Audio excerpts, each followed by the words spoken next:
तो प्रयागराज इंस्टीट्यूट आज हम लोग बात करेंगे मंकी पॉक्स के बारे में। हाल फिलहाल में मंकी पॉक्स काफी चर्चा का विषय बना हुआ था और बात किया जाए WHO वर्ल्ड हेल्थ ऑर्गेनाइजेशन की, तो वर्ल्ड हेल्थ ऑर्गेनाइजेशन ने इसको 14 अगस्त को पब्लिक हेल्थ इमरजेंसी घोषित किया है। तो आज हम लोग बात करेंगे स्पेशली मंकी पॉक्स के बारे में। आखिर मंकी पॉक्स बीमारी है क्या और यह कैसे फैलती है और यह कितनी खतरनाक है। तो चलिए स्टार्ट करते हैं अपने आज के टॉपिक मंकी पॉक्स से। तो सबसे पहले हम लोग बात करेंगे कि जो मंकी पॉक्स वायरस है, इसको सबसे पहले कब डिटेक्ट किया गया था। ठीक है, तो मंकी पॉक्स जैसा नाम है, मंकी मंकी मतलब बंदर होता है। ठीक, और इसमें जो हम लोग बात करेंगे वायरस के बारे में बात करेंगे, विषाणु के बारे में बात करेंगे। ठीक, तो मंकी पॉक्स वायरस के कारण जो फैलने वाली बीमारी है, उसकी खासियत यह है कि वह पहली बार जो है वो बंदरों में देखा गया था। ठीक है, तो सबसे पहले जो वो बंदरों में देखा गया था, इसी वजह से इसको जो है मंकी पॉक्स बोला गया। और इसका डिटेक्शन सबसे पहले जो है 1958 में 1958 में डेनमार्क के लैब में जो है बंदरों में देखा गया था और इसी वजह से जो है इसका नाम जो है मंकी पॉक्स पड़ गया। लेकिन इसका मतलब ये नहीं कि जो मंकी पॉक्स जो वायरस है केवल उसको फैलाने का काम बंदर करते हैं। बंदरों के अलावा जो रोडेंट्स हैं, रोडेंट्स मतलब कि आप जो है चूहे का एग्जांपल लीजिए, गिलहरी, और जो स्पेशली अगर बंदरों की बात की जाए तो जो मेल मंकी हैं उनके द्वारा ये बीमारी फैलती है।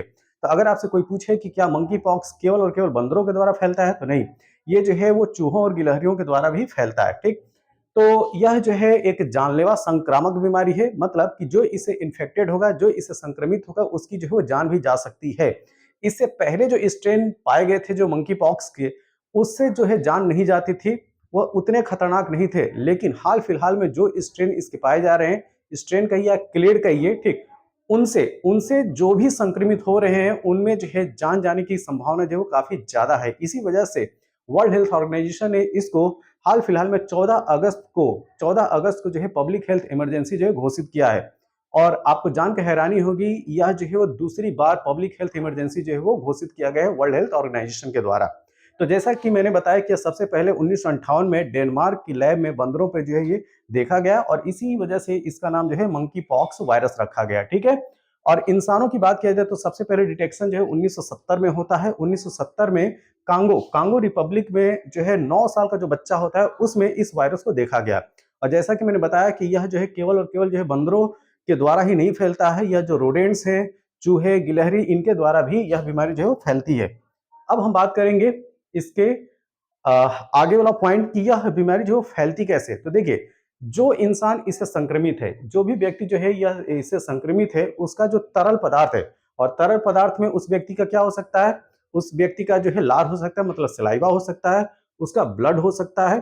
तो अगर उसके संपर्क में कोई आता है तो वह व्यक्ति जो है संक्रमित हो जाएगा। ठीक है, तो इसका मतलब जो भी इन्फेक्टेड पर्सन है, जो भी संक्रमित व्यक्ति है, उसका उसका अगर लार या जो ब्लड है उसके कांटेक्ट में आता है तो वह व्यक्ति जो है वो संक्रमित हो जाएगा।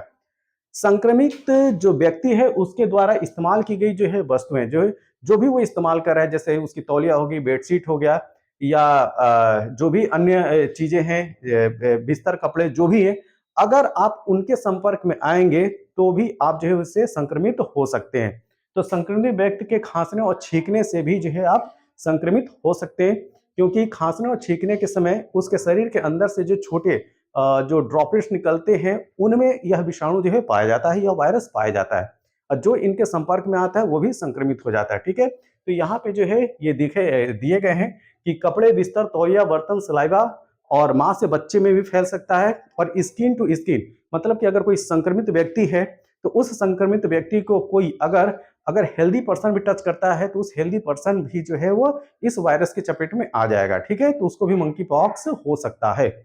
अब हम लोग बात करेंगे कि इसके जो संक्रमण है उसकी जांच कैसे की जाती है। ठीक है, तो हाल में भारत में इस संक्रमण की जांच के लिए भारत में स्वदेशी स्वदेशी एक किट डेवलप किया गया और उसका नाम जो है RT-PCR रखा गया। ठीक है, तो इस किट का जो है पूरा नाम है IMDX monkey pox detection RT-PCR एसे। ठीक है, फिर से देखिए, ये जो है एग्जाम में पूछा जा सकता है कि जो भारत में इसके डिटेक्शन के लिए, इसकी जांच के लिए जो किट डेवलप किया गया है, वह उसका नाम है IMDX monkey pox detection RT-PCR एसे। और इसको डेवलप करने वाली जो भारतीय कंपनी है उसका नाम है सीमेंस हेल्थिनियर्स। ठीक है, तो यह इंडिजिनस मतलब कि अपने देश में जो स्वतः ही इसको जो है डेवलप किया गया है। तो ये भी काफ़ी इम्पोर्टेंट है भारत की साइंस एंड टेक्नोलॉजी के फील्ड में कि हम जो है इस तरह के जो ऐसे किट हैं वो खुद ही डेवलप कर पा रहे हैं। आगे हम लोग बात करेंगे कि इसके लक्षण क्या हैं। इसके लक्षण जो बिल्कुल जो है वो चेचक की तरीके से हैं, ठीक है? चेचक की तरीके से हैं, तो चेचक के में आप लोगों ने देखा होगा कि स्किन पे जो है वो फफोले पड़ जाते हैं और उन फफोलों में जो मवाद होता है, ठीक है?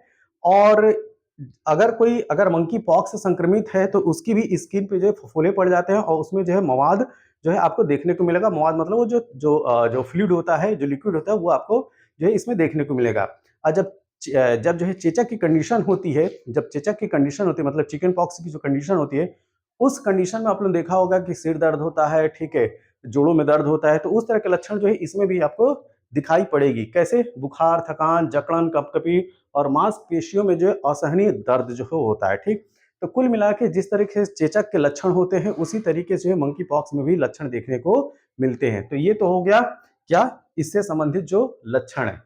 अब हम बात करेंगे कि आखिर इससे बचाव के तरीके क्या हैं। अगर कोई मंकी पॉक्स से संक्रमित है तो उससे बचाव के तरीके क्या हैं? तो इस वायरस से संक्रमित व्यक्ति के संपर्क में आने पर सेहतमंद व्यक्ति के शरीर में जो है 3 से लेकर 7 दिन के भीतर जो है इस वायरस के लक्षण जो है वो दिखने लगते हैं, मतलब कि इसका असर दिखने लगेगा, ठीक है? सिर दर्द, मांसपेशियों में जकड़न, ठीक, और थकान महसूस होना जो है वो दिखने लगता है जो है मंकी पॉक्स से संक्रमित व्यक्ति के संपर्क में आता है, ठीक है? इस वायरस से पीड़ित लोग जो है वो संक्रामक होते हैं। जब तक सभी घाव ठीक नहीं हो जाते तब तक दूसरों को इसे फैला सकते हैं, ठीक है? तो अगर कोई संक्रमित व्यक्ति है, अगर वो पूरी तरीके से सही नहीं है तो वह जो है किसी भी स्वस्थ व्यक्ति को जो है संक्रमित कर सकता है। तो कुल मिला के आपको करना क्या है? आपको ये करना है कि जो भी संक्रमित व्यक्ति है मंकी पॉक्स वायरस से, आप उससे जो है दूरी बना के रखिए। जो भी वस्तुएं वो इस्तेमाल कर रहा है उन वस्तुओं को के संपर्क में मत आइए, उससे डायरेक्ट कांटेक्ट में मत आइए, मतलब स्किन टू स्किन टच नहीं होना चाहिए। जैसा कि पहले बताया गया कि उसके अंदर से जो तरल पदार्थ है जैसे खून या सलाइवा, उसके भी संपर्क में आपको नहीं आना है, अगर आप जो है इससे बचना चाहते हैं। इसके अलावा जो है आप वैक्सीन लगवा सकते हैं, एंटीवायरल दवाएं खा सकते हैं। अगर जैसे मान लीजिए आप संक्रमित हो ही गए हैं तो उस कंडीशन में क्या करना है? आप जो है वैक्सीन लगवाइए या एंटीवायरल दवा लें, ठीक है? और माउथ वॉश का भी उपयोग कर सकते हैं, क्योंकि जैसे होता है कि सांस जो है आप मुंह के थ्रू या नेजल के थ्रू लेते हैं, तो माउथ में भी जो अगर ये वायरस है, ठीक है, माउथ कैविटी में अगर वायरस है तो इससे बचने के लिए आप क्या करते हैं? माउथ वॉश, ठीक, जो माउथ वॉश होते हैं उनसे आप गलाला करके जो है इस वायरस से आप बच सकते हैं। तो ये कुछ जो है वो बचाव के उपाय हैं। अब वर्ल्ड हेल्थ ऑर्गेनाइजेशन का जो करंट में जो नजरिया है उसको देखते हैं। तो हाल ही में विश्व स्वास्थ्य संगठन ने 14 अगस्त को मंकी पॉक्स को ग्लोबल हेल्थ इमरजेंसी जो है घोषित किया था। क्या? ग्लोबल पब्लिक हेल्थ इमरजेंसी घोषित किया था। और यह जानकर आपको हैरानी होगी कि यह जो है 2 साल में ये दूसरी बार इस बीमारी को हेल्थ इमरजेंसी बनाया गया है। तो ग्लोबल पब्लिक हेल्थ इमरजेंसी जो है इसको 2 साल में जो है दूसरी बार जो है घोषित किया गया है। और एक चीज मैं फिर एक बार क्लियर कर दूं कि यह जो बीमारी है, इसके जो पहले वाले जो क्लेड आया करते थे, इस वायरस के जो पहले वाले क्लेड या स्ट्रेन आया करते थे, वह इतने खतरनाक नहीं थे, उनसे जो है जान नहीं जाया करती थी। लेकिन अब जो इसका जो स्ट्रेन या क्लेड आया है नया वाला, उससे जो है लोगों की जान भी चली जा रही है। इसी वजह से वर्ल्ड हेल्थ ऑर्गेनाइजेशन ने इसको ग्लोबल पब्लिक हेल्थ इमरजेंसी घोषित किया है। तो इस वायरस का नया स्ट्रेन जो है पिछले स्ट्रेन के मुकाबले ज्यादा संक्रामक है और इसकी मृत्यु दर भी काफी ज्यादा है, ठीक है? तो डेथ रेट जो है इसमें काफी ज्यादा है। तो इस वजह से मंकी पॉक्स वायरस से जो है बचने की कोशिश कीजिए। जो व्यक्ति इससे संक्रमित है वह जो है अपना इलाज कराएं, और जो संक्रमित नहीं है, जो हेल्दी पर्सन है, वह जो है इन संक्रमित व्यक्तियों से जो है दूरी बना के रखें, ठीक? तो तभी जो है आप इस वायरस से जो है वो बच सकते हैं और इस वायरस के फैलाव को रोक सकते हैं। अब यहाँ पे डिस्कस कर लें कि क्या यह वायरस जो है कोरोना वायरस के इतना खतरनाक है? तो जी नहीं। जो कोविड 19 वाला वायरस था वो काफी खतरनाक था। वो डायरेक्ट जो है लंग्स पे जो है अटैक करता था और इस वजह से आपकी जो रेस्पिरेटरी सिस्टम जो होती थी वो कोलैप्स कर जाती थी। तो वो जो है काफी सीवियर, मतलब बहुत ही खतरनाक वो वायरस था, ठीक। उसके मुकाबले में यह जो मंकी पॉक्स वायरस है वह कम खतरनाक है, लेकिन हाल फिलहाल में जिस तरीके से इसका इसका वायरस जो है उसका जीनोम जो है म्यूटेंट कर रहा है, ठीक है, उसमें उत्परिवर्तन देखने को मिल रहा है। उस कंडीशन से ये देखा जा रहा है कि आगे चलकर और कहीं ज्यादा खतरनाक क्लेड इसका ना आ जाए, ठीक है, जो कि डेथ रेट को और ज्यादा बढ़ा दे, ठीक। तो हाल फिलहाल में जो है हमें इससे बचने की जरूरत है। तो ये रहा मंकी पॉक्स के बारे में। थोड़ी सी इन्फॉर्मेशन। यह वीडियो आपको कैसा लगा, जैसा भी लगा हो आप अपने सुझाव जो है कमेंट बॉक्स में जरूर दें। और इस वीडियो की पीडीएफ के लिए आप हमारे Telegram channel the Prayagraj institute को ज्वाइन कीजिए और इस वीडियो की पीडीएफ को प्राप्त कीजिए। तब तक के लिए थैंक यू, धन्यवाद।